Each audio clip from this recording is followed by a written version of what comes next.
Hai, Assalamualaikum warahmatullahi wabarakatuh. My name is Aiman Amirul Hakim bin Khairul Azwan. Today, I would like to share a story about one of the incidents that reminds me of the proverb, which is, don't judge a book by its cover.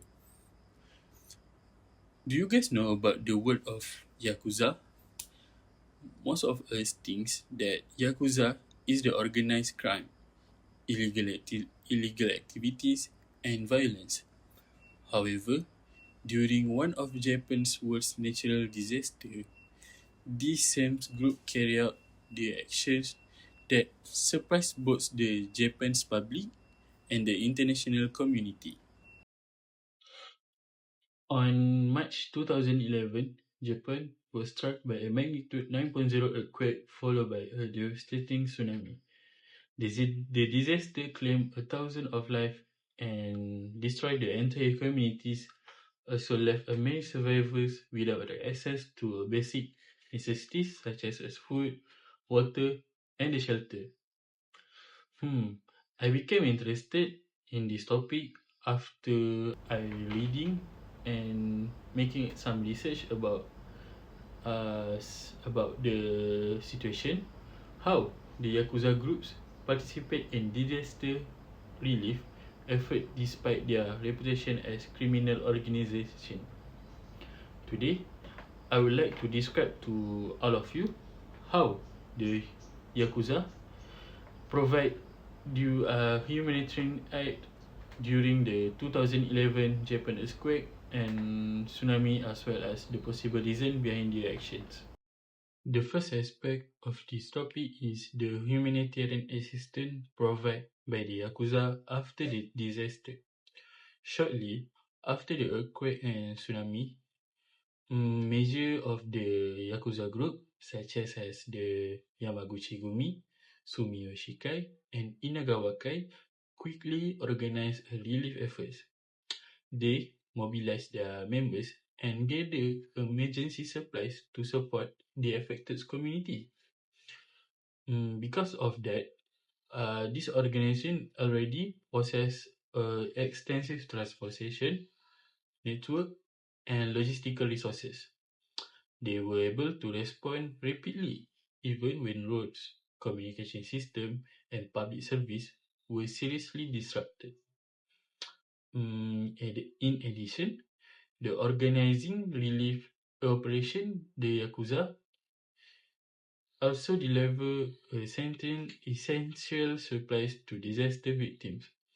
Trucks carrying food, blankets, battery, and medical supplies were sent to areas affected by the disaster.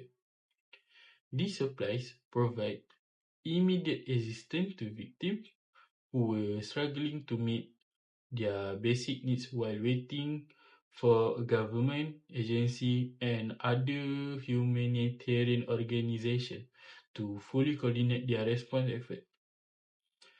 At this point, we know that the Yakuza provide various forms of assistance to disaster victims.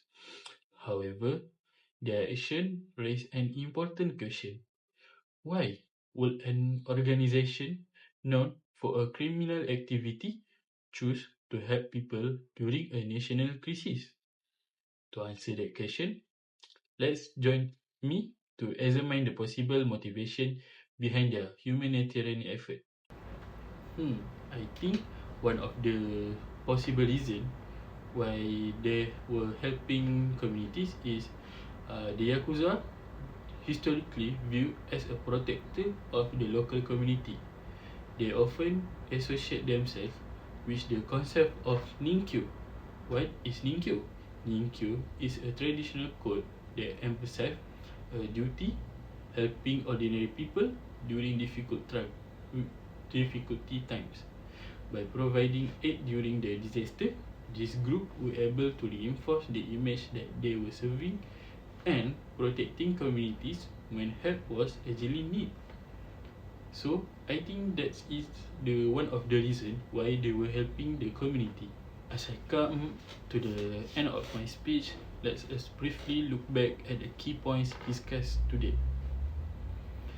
The first one, we examine the humanitarian aid that Yakuza provide to the community, including their rapid response and the essential supplies to disaster victims. For the second key point, we explore what is the possible reason behind their action, including their self-image as protector of local community, or they just want to gain their public reputation. We don't know. So the story of the Yakuza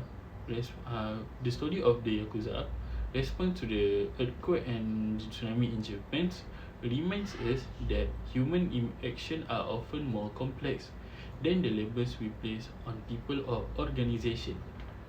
Although the Yakuza remains known as criminal groups, their humanitarian efforts during one of the Japan's darkest moments continue to challenge public perception, and the incident raised their important question about responsibility, reputation, and compassion in time of crisis.